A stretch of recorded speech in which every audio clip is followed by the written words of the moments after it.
جہاں پر آپ کو آپ کے شہر کا 18ویں صدی کا نقشہ مل جائے. آرام باغ ہے ہی نہیں, اس کا نام تو کچھ اور تھا. کہ 1874 میں بنس روڈ بھی تھا جو کہ اصل میں برنس روڈ تھا. سب سے زیادہ حیرت میں ڈالنے والا رام باچ ٹینک, جس کو شاید آج آپ لوگ کہتے ہوں گے آرام باغ ٹینک.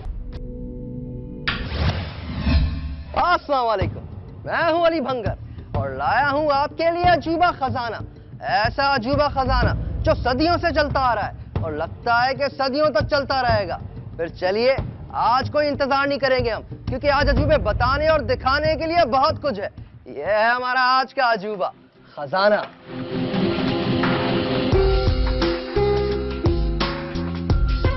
جی ہاں, خزانہ.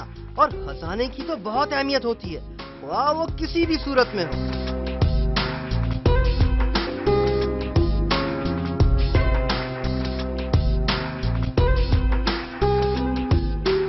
آج کا عجوبہ آپ کو بتانے سمجھانے سے پہلے چاہتا ہوں کہ آپ سے ایک آسان سوال کر لوں. یہی پوچھ لوں کہ آپ اتنا تو جانتے ہو نا کہ آرکائیوز کیا ہوتا ہے؟ آرکائیوز ہوتے ہیں جو پہلے سے فوٹیجز آپ کی سٹور کی ہوئی ہوتی ہیں. پرانی چیزیں سیو ہوتی ہیں, ان سے ہم مدد لیتے ہیں نئی چیزوں کو بنانے کے لیے. نہیں پتا, آرکائیوز نہیں پتا. آرکائیوز ہوتی ہیں جس پہ کہیں پر اگر ہماری کچھ تاریخی ورثہ ہے اگر کسی ادارے کا, تو وہ جہاں پہ پایا جاتا ہے تو وہ آرکائیوز کہلاتا ہے, اور وہ فوٹیج ہمیں بعد میں مل جاتی ہیں تو وہ آرکائیوز کہلاتی ہیں. پتہ نہیں.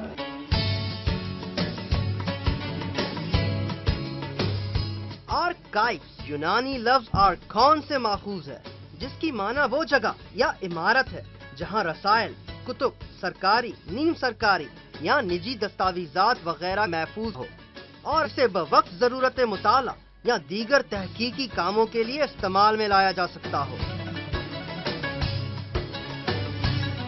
سندھ آرکائیوز یہ آج کا عجوبہ کیوں؟ ایسی کیا عجوبہ بات ہے اس جگہ میں؟ ویسے تو انگنت ہے, لیکن یہ سنیے کہ آپ کے شہر میں ایک ایسی جگہ جہاں پر آپ کو آپ کے شہر کا 18ویں صدی کا نقشہ مل جائے.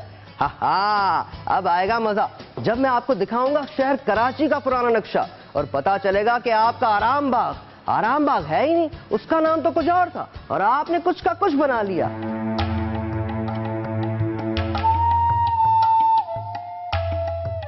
ماضی کی قدر کر کے ہی ہر ملک اپنی ثقافت, اپنے ادوار, اپنی تہذیب اور اپنے رسم و رواج کو محفوظ کرنے کے لیے دیگر کاوشیں اور انتظامات کرتا ہے, جس کا صلہ آرکائیوز کی صورت میں منظر عام پر آتا ہے.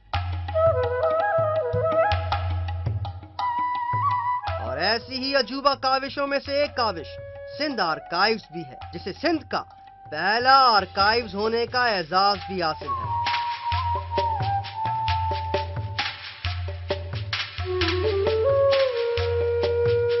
اگر جسم کی خوراک کھانا ہے تو پھر دماغ کی ہے اویئرنس, عجوبہ اویئرنس. سمجھ میں آیا کچھ؟ آرام باغ نہیں تھا, وہ تھا رام باغ, جس کو آپ نے بنا دیا آرام باغ. اب دیکھتے ہیں کہ اور کس کس جگہ کو آپ نے کیا کیا بنا لیا, کیونکہ یہاں پر ہمارے پاس موجود ہے 1874 کا نقشہ, رام باچ کا نقشہ, جو کہ آپ کا آرام باغ ہے. دکھائیے کیمرہ مین بھائی, دکھائیے کہ 1874 میں بنس روڈ بھی تھا جو کہ اصل میں برنس روڈ تھا. اس کے علاوہ بندر روڈ بھی موجود تھا 1874 میں. اور دیکھیے یہ آپ رام باغ کے کنویں, بے شمار کنویں, ہر جگہ پر موجود ایک کنواں, اور سب سے زیادہ حیرت میں ڈالنے والا رام باچ ٹینک, جس کو شاید آج آپ لوگ کہتے ہوں گے آرام باغ ٹینک.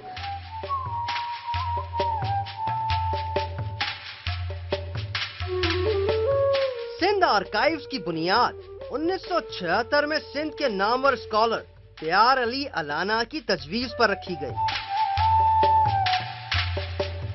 اور 1988 میں یہ عجوبہ عمارت تعمیر ہوئی.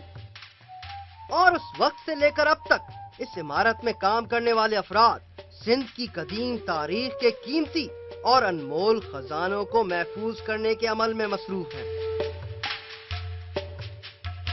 Rickets of the Bombay government. Sindh archives میں صرف کراچی کے ہی پرانے نقشے نہیں بلکہ پورے سندھ کے پرانے نقشے موجود ہیں. بھلا کتنے پرانے؟ 1829 تک کے پرانے.